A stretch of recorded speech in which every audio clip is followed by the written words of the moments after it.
Francisco Lindor walks one off in the bottom of the ninth inning for the Mets. Trevor Story hits not one, but two three-run home runs for the Red Sox at Fenway. And a wild Friday afternoon at Wrigley for the D-backs and the Cubbies. MLB Game Night is underway. When that final out is made, you know it's time for Locked On MLB Game Night. All the post-game reactions to every game across the league, every single night, with insights only the hosts at Locked On can provide. Prepare to experience game day reactions like never before. Only on Locked On MLB Game Night. Your team every day. He is Lindsay Crosby. I am Steve Lenox. Lindsay is the host of Locked On Braves Postcast. You can follow him on the X at Crosby Baseball. You can follow me on the X at Lenox on Baseball. I host the Locked On Red Sox Postcast. We're going to be talking about the Braves. We'll talk about the Red Sox as well in segment number one. Lindsay, let's start off with the Yankees and Rays continuing their series at the Yankees spring training site in Tampa, Florida. I've told you once, I've told you a million times, I love the 1-0 ball games. The Rays don't, though, because they've been blanked 1-0 now for the second time in 3 games. It's just wild that they are these games are so low scoring in that ballpark. You would think that you'd be so many home runs, and it just has not happened. Trent Grisham's RBI single, second inning, only run of the entire game for both sides. Let's hear from Jay Berman. He's got the Yankees perspective. Yankees win again, make it 5 in a row for the Bronx Bombers. They beat the Rays in Tampa tonight, 1-0. A single RBI base hit, courtesy of Trent Grisham. That's all that was needed. Carlos Rodon took care of most of the pitching. 6 innings, struck out 9, obviously did not allow a run. The combination of the bullpen of Mark Leiter Jr., Fernando Cruz, and Luke Weaver. 3 innings, 1 hit, 6 Ks, and obviously no runs allowed. Weaver earns the save, his second, after a 1-2-3 ninth. And again, the Yankees win it 1-0. Paul Goldschmidt had 3 more hits. Goldschmidt is now hitting, get this, 373 on the season, has 28 hits so far this season. Again, Yanks are now 13-7. They win it 1-0 over the Rays. Thanks, Jay. Lindsay, Yankees have won 5 in a row. The Rays did score 16 runs against Tanner Houck in the Red Sox bullpen on Monday. The offense has been quiet since then. They've dropped 4 straight now in the first 2 games of the series against the Yankees. Should have saved some runs for this one. Honestly, I'm just stunned. I'm just stunned that there was so few runs scored in this game. Carlos Rodon, 6 innings, 2 hits, no runs, 4 walks, 9 strikeouts. He pitched well enough. Drew Rasmussen wasn't bad, but he got tagged for the 1 run, and ultimately that was enough. And that's going to be a little bit of a theme tonight as we go around the majors on MLB Game Night, Lindsay. There were a lot of pitchers who had good pitching lines, but ended up with a no decision or a loss on their resume. Yeah, just some absolute tough days out there for some of your aces, your biggest of big names. Not to spoil things, your Logan Webbs, your Jacob deGroms. So some of these guys had some bad luck losses today. Red Sox home against the White Sox, first of 4 at Fenway on Patriots Day weekend. 4 batters in, Lindsay. Red Sox up 3-0. Trevor Story is first of 2 3-run home runs in support of the rookie Hunter Dobbins, who was solid in his outing, and he's now 2-0 in his first 2 big league starts. Trevor Story really needed this game, it felt like. 6 RBI. I don't know what his career high is, but that is absolutely something we did not think we would see based on what he finished the year like last year. He's obviously got Marcelo Meyer breathing down his neck. Huge outing for him there. We do have reaction on the White Sox side, and with that, we welcome in and say hello to Todd Welter. Unlikely that Martin Perez was going to beat the Boston Red Sox 2 times in 6 days, but what really hurts is he left to start early. Perez had to exit after the 3rd inning with left forearm soreness. He's going to get some scans tomorrow. Hopefully it's nothing too serious, as the White Sox pitching depth is woefully thin, especially with Sean Burke struggling, and so is Jonathan Cannon. You can't have one of your best pitchers down, as Perez has been off to a hot start. He was great in his first 3 starts. Obviously didn't have it tonight, but it was, again, him facing the Red Sox for the second time in 6 days. Trevor Story absolutely wrecked the White Sox pitching. 2 3-run homers. Otherwise, the only major note for the White Sox is Andrew Benintendi. He hit his first home run since coming back off of the 10-day IL.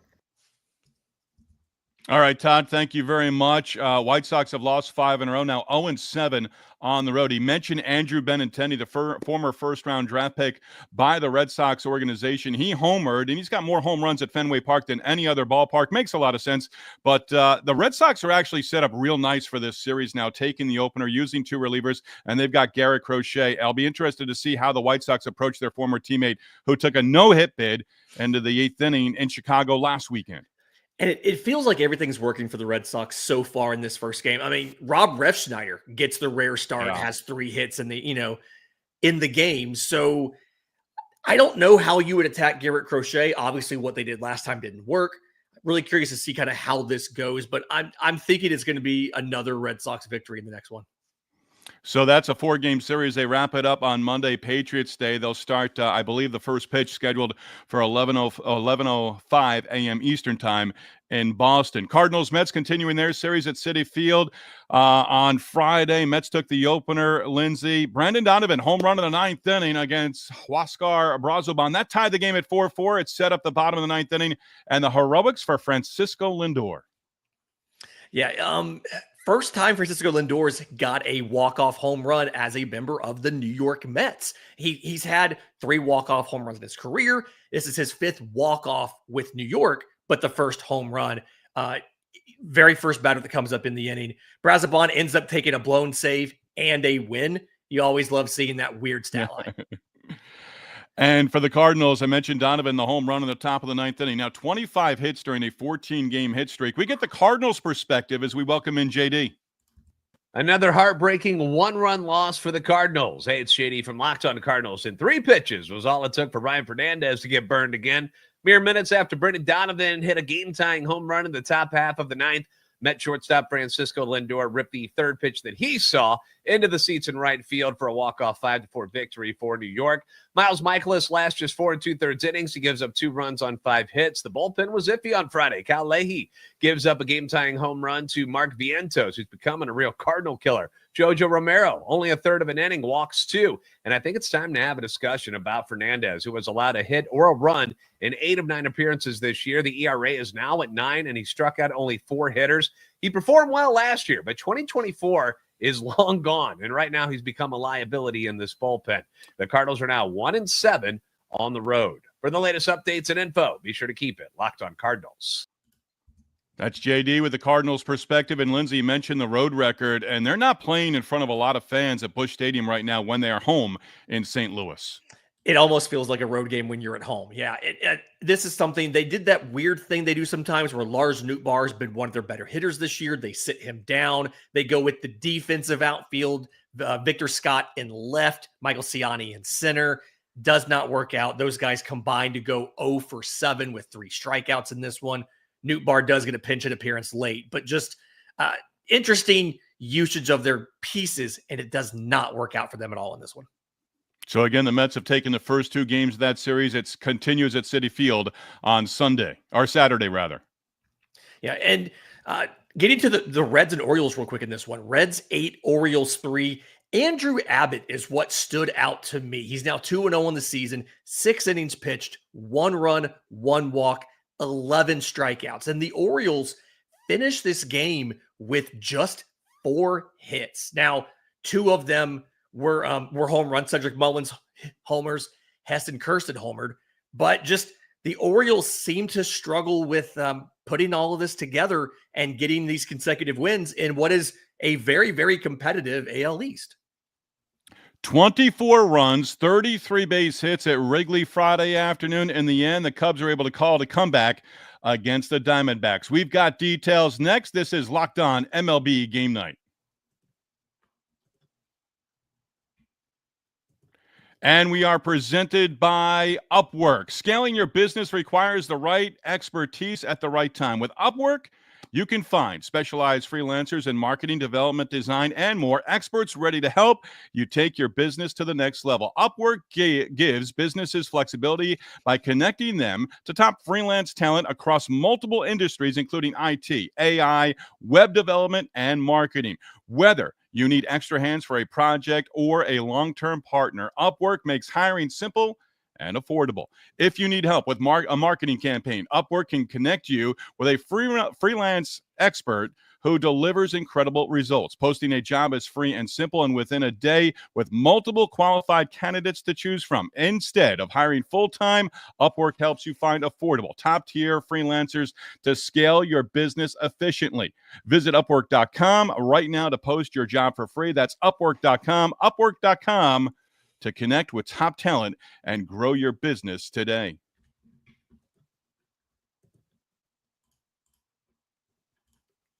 All right, we touched on it. I was scoreboard watching. I put this one on TV. Cubs home, first of 3 against the Diamondbacks. I just want to start, Lindsay, by saying this. The Cubs were up 2-1 going to the 7th inning. You can take it from there right now. This game finished 13-11. Okay, so bottom 7th, Ian Happ hits a grand slam. Makes it 6-1. It is his 5th career grand slam. I didn't realize he had that many grand slams. Cubs score 5 runs in the inning, take a 7-1 lead. Diamondbacks come back top of the 8th. Eugenio Suarez hits his own grand slam. Lourdes Gurriel hits a 3-run home run. The Diamondbacks put 10 runs on the board in the top half of the inning. And then in the bottom of the 8th, the Cubs get 3 home runs and score 6 total runs to end up taking a 13-11 lead. The 9th inning, mercifully, is actually kind of quiet. Just 18 hits for the Cubs, 9 of them for extra bases, 5 homers. Just an absolute bonkers game here. Carson Kelly, we didn't even mention him, 2 for 4 with 2 home runs and 5 RBI, and he's like the 4th player we mentioned in the highlight. And Crazy we have game. more to, certainly. And hey, Friday baseball at Wrigley. There's not many more things better than that around Major League Baseball over the course of the season. We do have the Cubs perspective. With that, we welcome in Sam Olber. Oh my goodness gracious. The Chicago Cubs just won one of the most wild regular season games I have ever seen in Cubs history. I'm Sam Olber from Locked On Cubs. I'm in my car. I'm in the middle of work. I left to go to work. It was 7-1. I thought it was safe. I listened to the meltdown on the radio. I'm probably talking too loud. I don't know why my face is so red. I feel like I'm melting down. I need ginger ale. I need Tums. The Cubs gave up 10 runs in the 8th inning. You heard it. 10. They were down 11-7. Then they scored 6 in the bottom of the 8th. Carson Kelly, 3-run homer. Kyle Tucker, extend him, 2-run homer. Seiya, solo homer. They win the game 13-11. Guess who calmed everybody down? Ryan Presley, I'm getting real close to owing you a big apology, brother.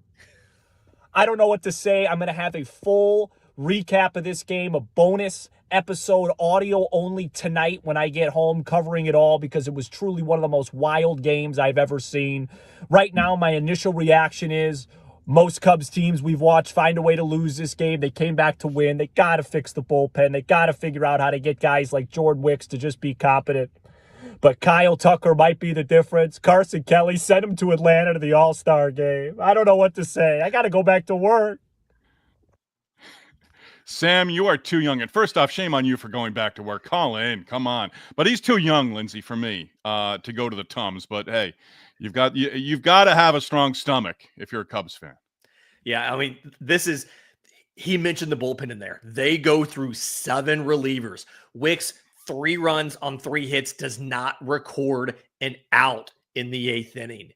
Porter Hodge, who's been their closer, 6 runs on 4 hits, gets 2 outs. They use 3 relievers just to get out of that inning. But Ryan Presley, like you said, comes in, 1 hit allowed, but other than that, shuts it down. They get the win. I need Tums just listening to the description of this game, so I totally get it. That's wild. All right, let's move on. Twins, Braves in Atlanta, first of a 3-game series. Braves a big 8th inning en route to the victory in the opener against Minnesota. Yeah, and the game was a disaster heading to the 8th inning. Atlanta had barely gotten on the board. They could not figure out Chris Paddock at all. 3 hits on 1 run across 5 innings. The 1 run's a solo shot from Jared Kelenic. So outside of that 1 swing, things were going terribly. And then in that 8th inning, Brian Snitker presses every single button correctly. When to pinch hit, when to pinch run. He throws backup catcher rookie Drake Baldwin in to pinch hit with the game tied and runners on second and third, 2-run single. Gives Atlanta the lead. They end up, Raisel Iglesias, we did not think we'd see him tonight. 1-2-3 9th inning, absolutely done. Jake Mastriani of Locked On Braves, my postcast co-host here, has some perspective on the larger implications he thinks of this win.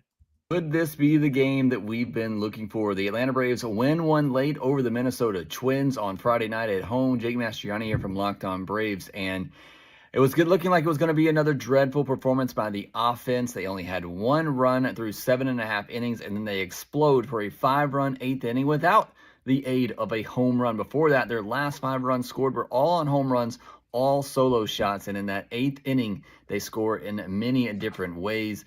Big blow, Michael Harris tied the game up. Drake Baldwin shot one up the middle to give the Braves a lead. Iglesias comes in to close it out. Now, how do you build upon that? This is the question for the Atlanta Braves, who haven't won back-to-back games all year. You still won at home on Friday night, and now you got Chris Sale going on the mound Saturday, who hasn't quite been that Chris Sale Cy Young level. Can he put it together on Saturday and help the Braves win back-to-back games for the first time this year and go ahead and clinch a series against the Twins? We'll see if they can do it on Saturday, and we'll cover it more on the Braves postcast. All right, Jeff, thank you. I still can't wrap my head around it. You and Jeff are around it, covering the Braves for Locked On. They've not won 2 in a row this season, and we're approaching late April at this juncture. Yeah, when you take out that season opening 0-7 stretch for the Braves, where they lost to the Padres and the Dodgers, got swept, they're still below 500. And it's been almost entirely the offense. The pitching hasn't been there, but it's been almost entirely the offense. You heard Jake before tonight's win, the previous 5 runs they had gotten were all solo home runs. They just haven't been able to manufacture offense, but they do some of that tonight. Michael Harris shoots a ball up the right field line. Drake Baldwin sends one back up where it came from, 105 off the bat. They got it done. Question is, can they take this momentum and do it again tomorrow? Because another loss tomorrow would halt all of the progress they made today. Yeah, there are a couple of teams like the Braves with that. That one step forward, you don't want to take a step or 2 back. You want to build on it. And even if it's 2 games in a row, that's building towards the positives. And you mentioned it early on as we got into Twins Braves. Jared Kelenic homering. Yes, Jared Kelenic with a home run. Yeah, he is.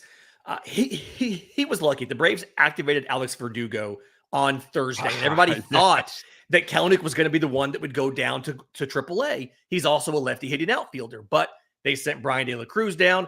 Jared Kelenic is determined not to go down himself. He has until Ronald Acuna Jr. comes back to make the case that he needs to stay. He started making that case tonight with the home run. Move on. Let's get to the Marlins. Phillies, first of 3 in Philadelphia. Sandy Alcantara and Zach Wheeler on paper. A great pitching matchup. Wheeler was up to the task. Phillies offense led 6-0 against Alcantara after 2. Win this one 7-2. Turned out to be the final. Yeah, and this was something. Bryce Harper, 2-run home run in the first. Sandy just really struggled with efficiency. 6 runs over 2 innings, and I had the note here. He threw, I think it was 60-something pitches to get through those 2 innings. 61 pitches for those 2 innings. 4 hits, 2 walks, only 1 strikeout. Very much a non-Sandy Alcantara kind of start. We've got both Jeremiah from Locked On Marlins and Connor from Locked On Phillies for this one. Who do you want to hear from first, Steve? Let's hear from Jeremiah on the Marlins side. Sandy Alcantara doesn't make it past 2 innings. The Marlins get steamrolled by Philly tonight. What's up, guys? It's Jeremiah Geiger from Locked On Marlins. It was an awful start for Sandy Alcantara. He gave up an early home run to Bryce Harper, and in total, 2 innings. That was it. Gave up 6 runs. His ERA has ballooned to above 7. The Marlins offensively were just no match for Zach Wheeler. Wheeler mowed him down efficiently with precision, strikeout after strikeout. He finished the game with 13 strikeouts in total. He pitched 7 innings. and the Phillies just dominated this one. Marlins have lost 4 in a row now this week, and it's been a tough stretch. The tough thing I think here for the Phillies was they dominated this. Nick Castellanos goes 2 for 3 and then leaves the game again with the same hip issue that bothered him the other day. Yeah, I was sort of surprised seeing him in the lineup with that. Yeah, I don't know if it was something where he thought he could play through it and he couldn't, or if he was okay and then he re-aggravated whatever it was. But I have to think it's a little bit of concern. Here's what Connor had to tell us about this game. The Philadelphia Phillies take down the Miami Marlins in Game 1, 7-2. I'm Connor Thomas, your host of Locked On Phillies. Let's start with Zach Wheeler because Christopher Sanchez was awesome in the final game against the San Francisco Giants, 12 strikeouts. Wheeler said, "Not so fast, young buck. I'm going to go get 13 against the Miami Marlins tonight." Wheeler was awesome. The offense jumped on Sandy Alcantara early. Harper goes yard.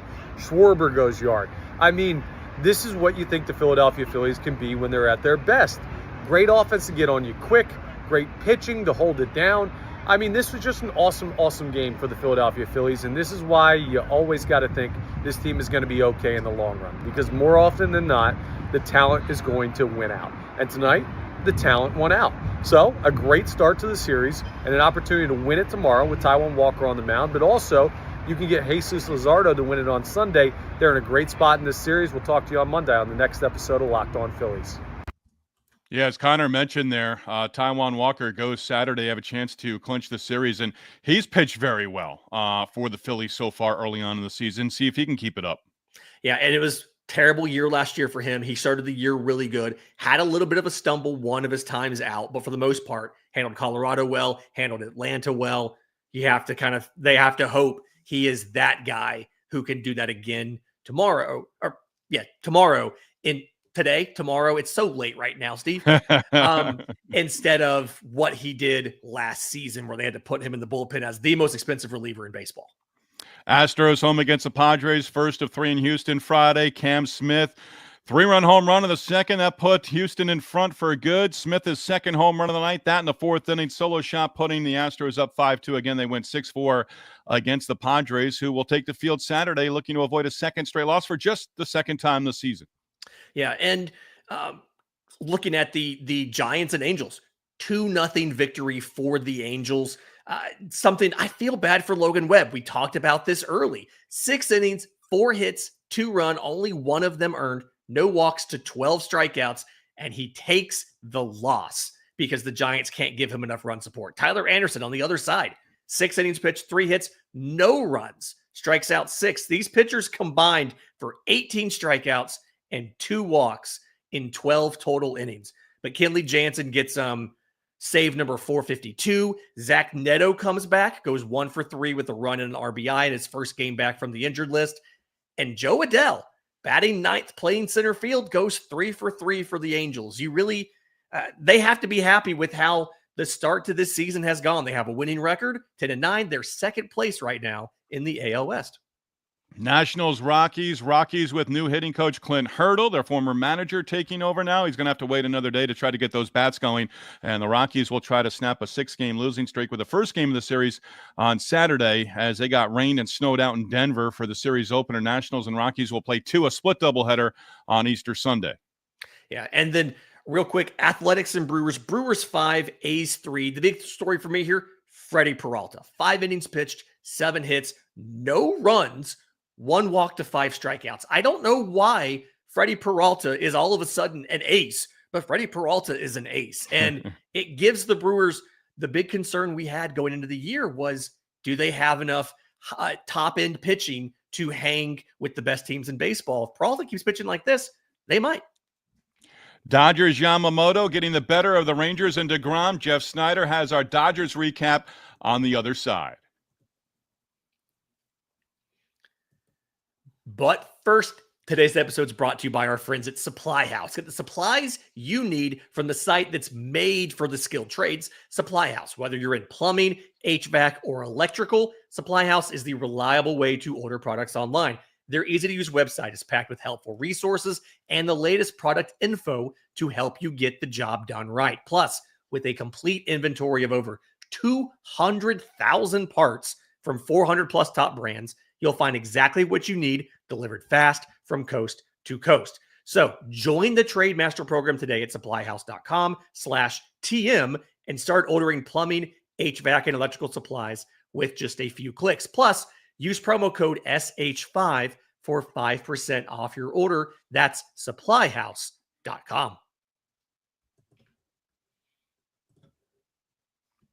All right, segment number 3, MLB Game Night. Steve Lenox, Lindsay Crosby, glad you're with us.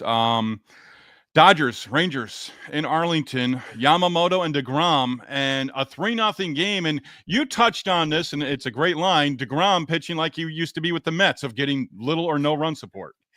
I mean, I don't know what else Jacob DeGrom has to do. 7 innings pitched, 3 hits, 1 run, 7 strikeouts, and he takes the loss. And what's even more frustrating is the 1 run he gives up is the very first batter of the game. Tommy Edman taking over at leadoff for Shohei Ohtani, who's on paternity leave. Tommy Edman hits a solo home run, ends up going 3 for 4 with 2 homers and an RBI in this one.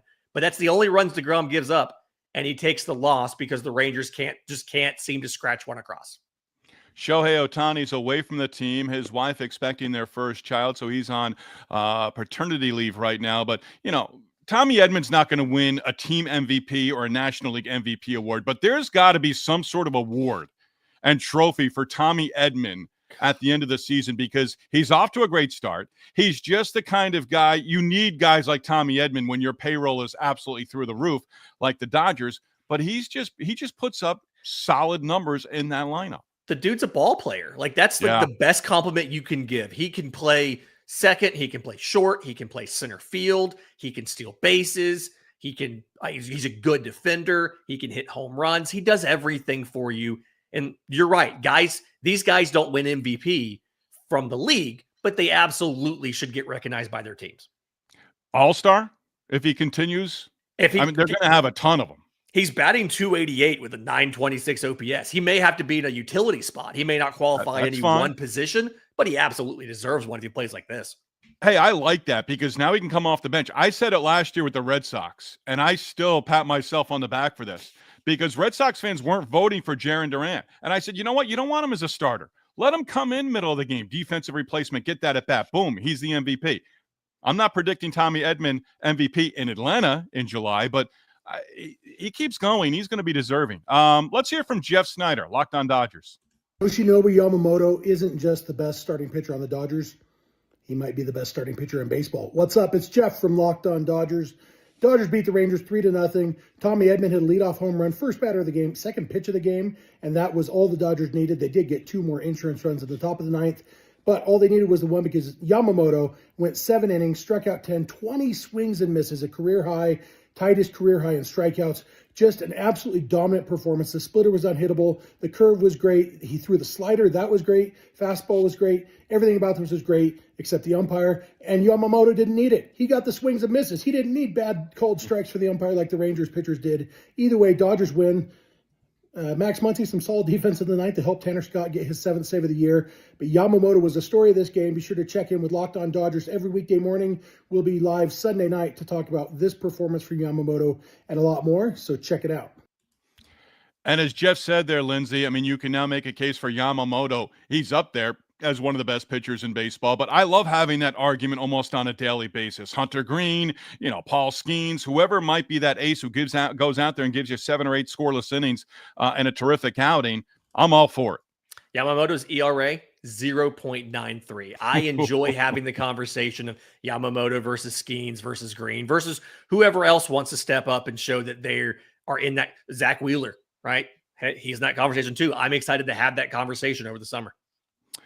Pirates, Guardians in Pittsburgh on Friday, and Guardians win at 10-7. We've got the perspective on the Cleveland side from Justin. Needed big offensive night from the Guardians, and they needed every last run because the bullpen got a little bit dicey, but the Guardians beat the Pirates 10-7. Justin Ladd here from Locked On Guardians. Luis Ortiz, though, has been the Guardians' best starter this year. Not sure anybody would have said that back in spring training, but he went out and dominated the Pirates, had a bit of a shaky early start against them, but really got on a roll, kept things under control. The Pirates offense, not great, but once he got around the zone, he started dominating. The Pirates couldn't do much against him unless he was out of the zone. Very good to see the offense, though, find some confidence. I don't know if it's going to carry over to Saturday or not, but they really needed a night where the results came through. Lane Thomas hit the ball hard a couple times. Jose had a Jose night. Quan hit the ball well. Bo Naylor, obviously the offensive star, hit the ball hard. Gabby Arias hit the ball well in this game, too. After a couple bad days in Baltimore, we were talking about how they were just not getting lucky, and they were hitting the ball hard and not having anything to show for it. They had something to show for it in this Pittsburgh game, and they needed it because they're facing Paul Skeens on Saturday. You needed that win because you don't know what's going to happen on Saturday. So instead of losing 3 in a row, the Guardians beat the Pirates in Game 1. They don't have to beat Paul Skeens Saturday to win the series. They can win it Sunday, and they get off the schneid. Tune in to Locked On Guardians for more on Monday to hear more about the Pirates series against the Guardians. All right, Justin, thank you. From the Pirates side, Brian Reynolds did have a home run in the 7th inning, also had an RBI base hit in the 9th inning. Reynolds 3 hits and a couple of RBIs. But, hey, Pirates go home tonight, down in the series. But, yeah, Paul Skeens goes on Saturday. Big worry for me here on the Guardians. Another bad outing for Paul Sewald. 3 hits, 1 walk, 2 earned runs allowed in the 9th inning. Manuel Clase has to get up and come out and get 1 out to get the save. So a little bit of concern there. How much they leaned on that pin last year. Blue Jays 3-1 victory against the Mariners, coming off a series where they took 2 out of 3 in Cincinnati. And how about a road trip for Ty Dane Gonzalez? That's in the budget these days. Many mistakes cost the Mariners in this one. This is Ty Dane Gonzalez, host of the Locked On Mariners podcast here from the Rogers Center in Toronto, Ontario, Canada. Mariners lose to the Blue Jays 3-1 tonight. And yeah, just too many mistakes. Really sloppy game from the Mariners. Sloppiest one that they played all year. And when you think about an error by Cal Raleigh on a ball that would have been a foul out from George Springer, that leads to a hit and eventually a run. And then just so many mistakes on the base pass. Created too many outs on the base pass. I don't know, they created 3 or 4 outs on the base pass. I lost track. Too many, that's the point. The silver lining here is that Brian Wu was able to go 7 innings. He didn't have his best stuff by far. Felt like everything that he threw on the plate, the Blue Jays made contact with. But he was able to go 7 innings, was able to save the bullpen. Casey Lawrence, the only Mariners reliever to throw in this game. So the Mariners bullpen should be in pretty good shape for the rest of the series. Hopefully we have some better results to talk about the next time we see you guys on the Locked On Mariners podcast. Until then, peace. Ty Dane Gonzalez. Go ahead. To Ty's point about that sloppy base running, Addison Barger has an outfield assist at second base, an outfield assist at third base, and an outfield assist at home in this one. And Julio Rodriguez is caught stealing at second base in the 1st inning. That's not getting it done. Nope. Tigers up 2-0 in their series at home against the Royals. Take Friday night to go up 2-0 in the series, 7-3 the final. Feel like the Royals have to kind of get going here on both sides, pitching and hitting. Yeah, they have 10 hits in this one. They bring in a grand total of 3 runs. Just 2 for 13 with runners in scoring position. Bobby Witt and Vinny Pasquantino had 2 hits apiece. Outside of that, it was a lot of little single here, single there, maybe a double that they couldn't cash in here and there. They've got to do more. They need more from Jonathan India. He goes 1 for 4 in this one. He got a walk, so he was on twice, but they could never bring him in. And they need some of these outfielders to produce. They haven't got anything out of their outfielders. They're batting them 7, 8, and 9. And they combined for, I think, 3 singles in this one. Or I'm sorry, 2 singles in this one with 4 strikeouts. Give you one final swing, one final thought. Bad luck pitching for today. I'm thinking that tomorrow you've got some big names going like Paul Skeens. I'm hopeful that you're fine with 1-0 games. I do like to watch offense, I'll be honest. I just feel bad for the pitchers who go 7 innings with 1 run and take a loss. I'm hoping we get a little more balanced games tomorrow. That is a wrap for us. We want you to be sure and let your friends know all about us. Subscribe to the Locked On MLB YouTube channel. Subscribe and give us a 5 for 5 review on our audio podcast as well. MLB Game Night, part of Locked On Sports Network, available wherever you get your podcasts.